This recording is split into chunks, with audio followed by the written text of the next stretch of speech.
Tim pengawas haji DPR RI hari ini menggelar rapat evaluasi pelaksanaan penyelenggaraan haji 2024. Tahun ini ada sejumlah poin evaluasi pelayanan dari tim WAS agar tahun depan pelayanan haji bisa lebih baik. Dan untuk laporan selengkapnya kita bergabung dengan Andre Septian langsung dari gedung DPR RI.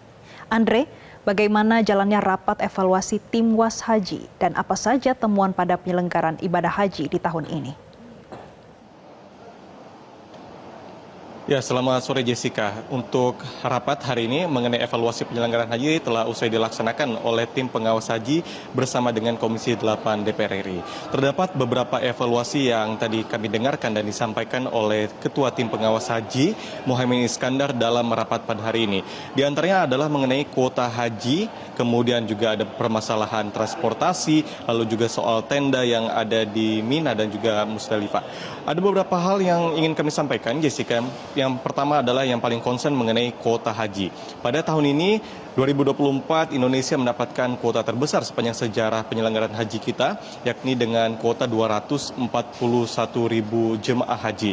Ini meningkat dari tahun sebelumnya yang hanya sekitar 221.000. Nah, pada tahun ini, pada rapat panja sebelumnya antara Komisi 8 DPR RI bersama dengan Kementerian Agama dan juga Menteri Agama disepakati bahwa kuota tambahan sebanyak 20.000 jemaah ini dibagi 50%, sebelumnya dibagi ke dalam 92% untuk kuota haji reguler dan 8% kuota haji khusus. Namun pada kenyataannya di penyelenggara ibadah haji tahun ini, Kementerian Agama memberikan kebijakan yakni pembagian 50% untuk kuota tambahan yang diberikan oleh pemerintahan kerajaan Arab Saudi, sehingga hal inilah menjadi concern dari tim pengawas haji. Mengapa? Karena kuota tambahan ini diperuntukkan untuk haji reguler karena mengingat antrian haji kita sudah mencapai bahkan 48 tahun. Hal ini juga harusnya sesuai dengan keputusan Presiden Undang-Undang Nomor 6 Tahun 2024 yang mengamanatkan bahwa sebanyak 92% harusnya kuota 241.000 itu diberikan kepada haji reguler. Nah, sehingga untuk tahun ini adalah 21.000 untuk kuota haji reguler dan juga kuota khusus sebanyak 27.000. Hal ini menjadi concern. Yang kemudian menjadi topik pembicaraan lainnya adalah mengenai tenda bagi jemaah kita, di mana tenda di Mina yang berukuran 10 kali 12 meter dengan daya tampung sebanyak 160 orang. Hal ini dikatakan bahwa sangat sempit sekali, sehingga banyak jemaah yang kemudian bermalam di luar tenda bergantian sekitar 2 jam sekali untuk bisa tidur di dalam tenda. Hal ini yang menjadi juga concern agar penyelenggaraan haji untuk tahun-tahun berikutnya tidak terjadi seperti pada tahun ini. Kemudian juga nantinya tim pengawas haji bersama Komisi 8 akan membentuk panitia khusus untuk menyelesaikan seluruh permasalahan yang terjadi pada tahun ini agar tidak terjadi di tahun-tahun berikutnya. Karena ada beberapa hal lainnya juga, Jessica, mengenai misalnya tentang jemaah haji yang dideportasi. Seperti kita ingat ada sekitar 34 bahkan lebih jemaah haji yang dideportasi karena menyalahi aturan menggunakan visa ziarah.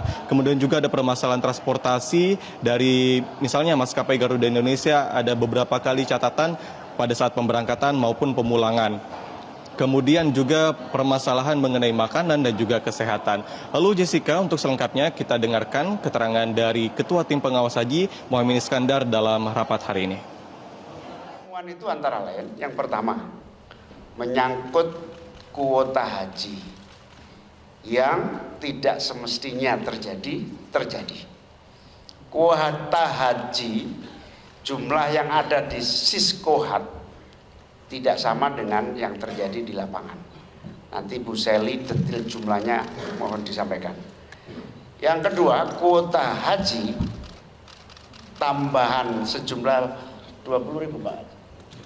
20.000 terjadi mismanagement, sehingga haji reguler yang antrian panjang tahunan puluhan tahun itu tidak bisa menikmati dari kuota 20.000 itu, dinikmati oleh pihak-pihak lain. Ya Jessica, nantinya juga tim pengawas haji yang akan membentuk pansus juga akan bekerja sama lintas kementerian, misalnya dengan Kementerian Hukum dan HAM dan juga Kementerian Luar Negeri, agar nantinya permasalahan ini bisa segera diatasi. Sementara demikian yang dapat kami sampaikan, Jessica, kembali ke Anda.